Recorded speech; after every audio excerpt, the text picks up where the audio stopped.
Finally today, as planting ramps up, it's important to remember how soybean herbicides that may be left over from last year could impact new varieties of corn going into the field.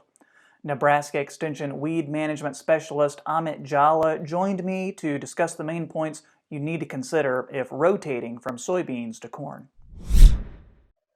It is very important this year because, Troy, if you remember, last year was not so good. We had early season flood and then continuous rain.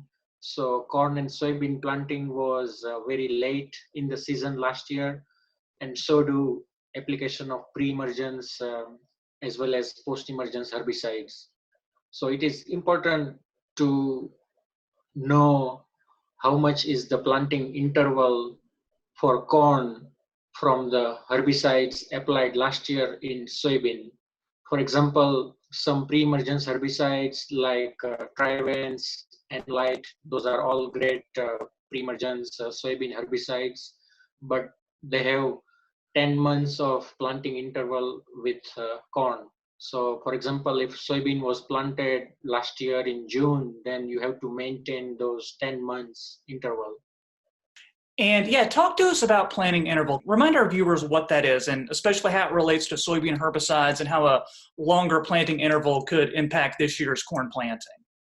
So planting interval is like the time that you have to give after applying certain herbicides and planting certain crops. So for example, there are several herbicides being applied in soybean. For example, any herbicide with fomesafen active ingredient, for example, Flagstar GT, Reflex, all are great examples of fomesafen-based herbicides. And so if they are applied in soybean last year, and several of them are applied post-emergence, and I remember last year, even in August, growers were applying post-emergence herbicides because planting was very late.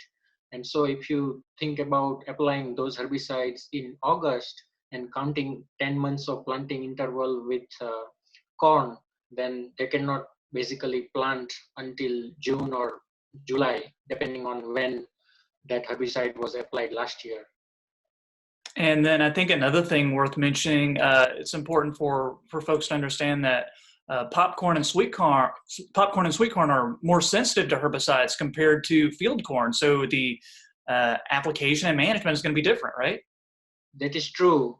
And I can give you example, for example, Pursuit, which is a post-emergence herbicide in soybean. So if growers, they have applied Pursuit last year, then the planting interval for field corn and seed corn is 8.5 months. But when it comes to sweet corn and popcorn, it is 18 months. So basically, you cannot really plant sweet corn or popcorn in the same ground where Pursuit was applied last year in soybean. So it is important to consider all this planting interval of soybean herbicides, particularly if you are interested in to plant sweet corn and popcorn. What are some things that you've seen happen when producers don't follow the recommended guidelines for planting interval or proper application? So two things that I can mention. Number one, we have to follow label guideline because label is a legal document. And second, if you don't follow label, then you may end up with having crop injuries. And finally, what are any of the other top questions that you're getting from producers this year that you might want to tell us about?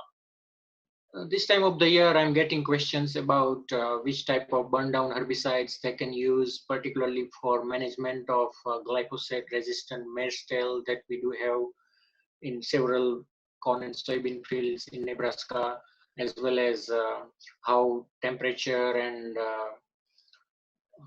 cold weather can also affect the efficacy of burn down herbicides. So this type of the questions I'm getting right now, and that's why I recommend growers to go through 2 or 3 articles I have written on this topic in CropWatch.